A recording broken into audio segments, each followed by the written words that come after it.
I went to this establishment, and I might have come in contact with someone potentially that might have had the virus. He wasn't going to do that. It was because he got exposed.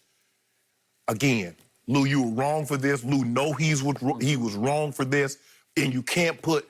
Not only you put this whole bubble. You put them at risk, and now you got to go quarantine for 10 days. You're going to miss the first 2 meaningful ball games. Skip. Yep. He's wrong. Who they playing first? I don't know who they play. They got to do it. Yep. But the wings, hey, Jenny, the catfish nuggets, the strips, and the wings, we going next time. I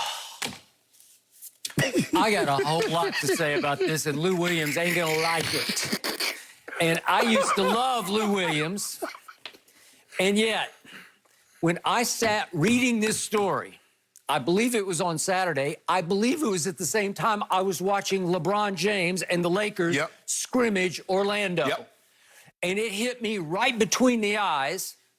There is no way this Clippers team that has already a bunch of problems going on besides Lou Williams, there is no way this team is going to beat the Los Angeles Lakers in the conference finals, because this Clippers team, on the path it's on right now, ain't going to get to any conference finals, because this team feels fractured. It feels like it's suffering maybe even a minor mutiny here of a lot of players who don't want to be in the bubble, starting with Lou Will. So the man who has often rescued this team on the basketball court, the reigning sixth man of the year, just set fire to what's left of the Clippers season, because that is inexcusable.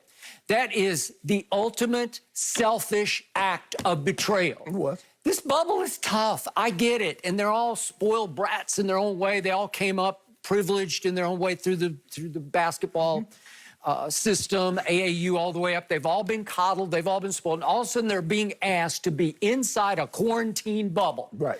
And it's hard on them, because you got to kind of sit in your room and watch movies or play video games or hang out with the fellas.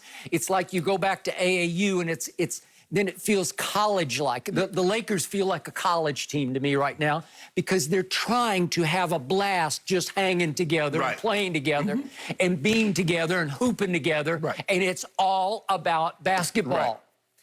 And they're all in. They're all for one and one for all. And the Clippers have 5 guys who've been in and out, up and down, right and left. In the bubble, out the bubble. Out of the bubble. And they're all different quarantine levels going on. And they're going to have about 2/3 of a team on Thursday night for the opening game. And I don't get it, because I thought Lou Williams cared a little more than that for his team. So at first it was reported that Lou went to Atlanta, and you made the point, he's from Snellville, which is just like 30 miles northeast of Atlanta. So that is correct. Would you consider it kind of a suburb, right? Okay, so he's got Atlanta roots. Yes, absolutely. And I do believe this is his favorite restaurant, and you point out he's got that dish that's named for him. So I get that, and I don't blame him for loving that food. That's fine with me.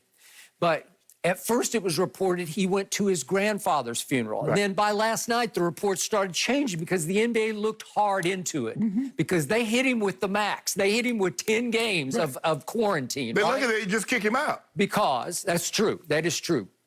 But they found out that this was actually the